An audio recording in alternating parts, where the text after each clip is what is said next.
শ্যামল পাহারাদার। সকাল থেকে সন্ধ্যা তার জীবন অফিস আর বাড়ির মধ্যে সীমাবদ্ধ। নিয়মিত, শান্ত, কিন্তু একঘেয়েমি। বন্ধুদের মনে হয় শ্যামল কখনো কোনো রোম্যান্সে জড়াবে না, কিন্তু তার জীবন হঠাৎ বদলে যায় যখন অফিসে আসে নতুন সহকর্মী জ্যোতি। জ্যোতি চোখে রহস্য, হাসিতে চতুরতা এবং রূপে অদ্ভুত আকর্ষণ। সে শ্যামলের ডেস্কের পাশেই বসে। প্রথম দিনেই বলল, আমায় আগলে রেখো শ্যামল, শুধু তোমারই চাই। শ্যামল কিছু বুঝতে পারল না। সে ভেবেছে হয়তো জ্যোতি কেবল বন্ধুত্ব চাচ্ছে, কিন্তু তার চোখে চোখ পড়তেই হৃদয় দ্রুত ধকধক করতে শুরু করে।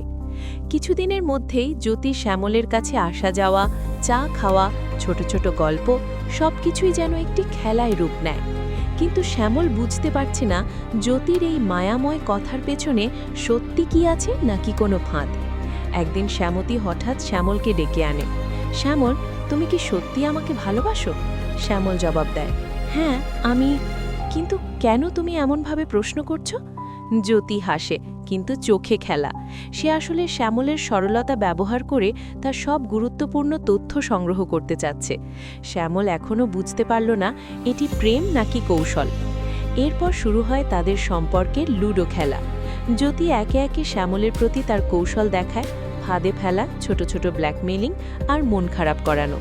শ্যামল বুঝতে পারল না কখন সে জয়ী হবে, কখন হারবে। কিছু সময় পর শ্যামল হঠাৎ বোঝে জ্যোতির প্রেমের পেছনে কৌশল আছে। সে নিজেকে প্রস্তুত করে। ধীরে ধীরে শ্যামল জ্যোতির ফাঁদ ভাঙতে শুরু করে। প্রতিটি খেলার মুভ, জ্যোতির চোখের খেলা, হাসি, কথার টান এবার শ্যামলের হাতে। একদিন অফিসের এক কোণায় শ্যামল জ্যোতির সঙ্গে চুপচাপ দাঁড়ায়।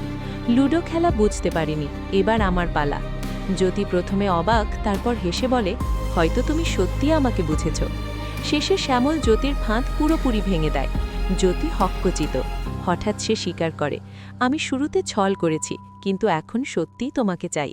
শ্যামল হাসে, চোখে চোখ রাখে। সব বন্ধুরা, সহকর্মী দূরে দাঁড়িয়ে দেখছে দুইজনের মধ্যে যে রোম্যান্স ফুটে উঠেছে।